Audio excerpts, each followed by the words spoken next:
আমি গাঁৱলীয়া মানুহ ইয়াত বিভিন্ন ধৰণৰ বনৌষধি আমাৰ শৰীৰৰ বা স্বাস্থ্যৰ কাৰণে বনৌষধি পোৱা যায়। নিজে নিজে গজে। ঈশ্বৰৰ সৃষ্টিত প্ৰতিটো বস্তু এটা বিশেষ মহত্ব থাকে।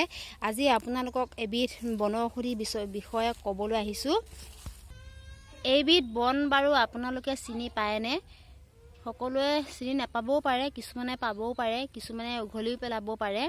এইবিধ বনৰ বিশেষ এটা মহত্ব গুণ আছে আৰু বহুতো স্বাস্থ্যৰ বাবে উপকাৰী এই বনবিধ। এই বনবিধ আমি শুহনি বন বুলি কওঁ, নহ'লে মাৰচাং শাক বুলি কওঁ। ভালদৰে চিনি লওক এইবিধ শাক। বিভিন্ন ৰোগৰ মহা ঔষধি এই শাকবিধ বনৌষধি শাক হয়। কিছুমানে হয়তো এই গুণৰ বিষয়ে নাজানিলে উঘলিও পেলাব পাৰে, কিন্তু তেনে নকৰিব। এই শাকৰ গুণৰ কথা জানিলে আচৰিত হ'ব। এই শাকবিধ আচলতে দাঁতৰ বিষৰ কাৰণে বহুত উপকাৰী। আমি বিহুৰ সময়ত যেতিয়া এবিধ শাক গোটাওঁ, এই শাকবিধ একেবাৰে 1 নম্বৰৰ হয়, অন্যতম শাক হয়। এই শাকবিধ আয়ুৰ্বেদিক দৰৱতো ব্যৱহাৰ কৰা হয়। দেখিছেনে এই শাকবিধ? আমাৰ বাৰীতে বহুতো আছে এনেকুৱা শাক, বহুতো বিভিন্ন ধৰণৰ বন দৰৱ ঔষধ গছ আছে। আমাৰ যদি মুখৰ ভিতৰত বা জিভাত ঘাঁ হ'লে নাইবা গুটি উঠিলে, এই বনৰ শাকৰ ফুলটো পিচি পেলাই যদি লগায়, সেই ঘাঁ সোনকালে শুকায়।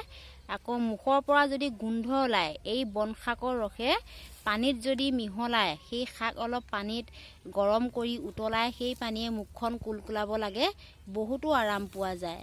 দাঁতৰ আলু বাঢ়িলেও এই গছৰ শিপা যদি খুন্দি সেই দাঁতৰ আলুত লগাই বহুতো আৰাম পায়। দাঁতৰ বিষ যিকোনো সমস্যাই ভাল কৰিব পাৰি।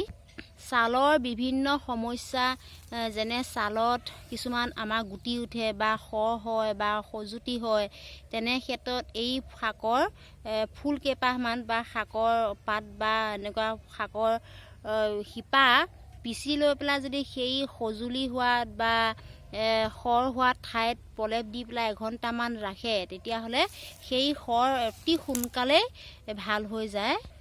বহুতো গুণ আছে এই শাকবিধ, আমি কৈ শেষ কৰিব নোৱাৰোঁ। তাৰে ভিতৰত প্ৰধান কেইটামান আপোনালোকক জনালোঁ। যদি মোৰ এই ভিডিঅ'টো চাই ভাল লাগিলে লাইক কৰিব, কমেণ্ট কৰিব, শ্বেয়াৰ কৰিব আৰু ছাবস্ক্ৰাইব কৰিব নাপাহৰিব। আৰু মই আশা কৰোঁ মোৰ ভিডিঅ'টোৰ পৰা আপোনালোকে অকণমান হ'লেও উপকৃত হ'ব।